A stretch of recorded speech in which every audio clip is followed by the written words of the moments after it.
سے پہلے نظر ڈالتے ہیں اب تک کی بلیٹن۔ جی بالکل، ملک بھر کی طرح خانے وال میں بھی شمع جمہوریت امید سحر قائد کی بیٹی محترمہ مریم نواز شریف کی سالگرہ کو سیلیبریٹ کرتے ہوئے ضلع انفارمیشن سیکرٹری خانے وال غلام شبیر ساکی نے بطور مہمان خصوصی صدر پی پی 205 ڈاکٹر ناصر محمود کیانی کی رہائش گاہ پر کیک کاٹنے کی تقریب منعقد ہوئی۔ اس کے علاوہ عہدیداران، سوشل میڈیا ارکان اور کثیر تعداد میں ورکرز اور دوستوں نے شرکت کی۔ اس موقع پر غلام شبیر ساکی نے خطاب کرتے ہوئے کہا کہ مریم نواز نے پارٹی کے لیے بہت قربانیاں دی۔ جیل کی کال کوٹری، ناجائز اور بے بنیاد مقدمات مریم نواز کے حوصلے پست نہ کر سکے۔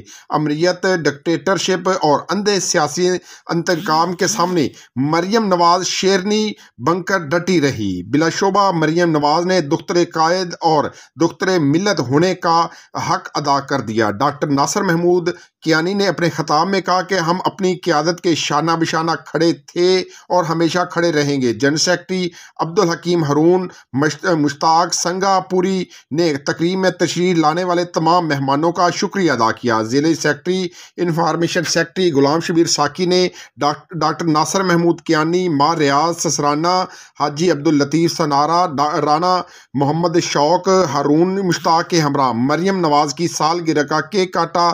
تقریب تلاوت کی سعادت راجہ حسن مہدی نے تلاوت کی سعادت حاصل کی۔ ڈاکٹر بندیشا نے بھی خطاب کیا اور ڈاکٹر سعید الرحمان نے تقریب کے اختتام میں مریم نواز شریف کی دراز عمری اور ملک کی سلامتی کے لیے خصوصی دعا کروائی۔ جی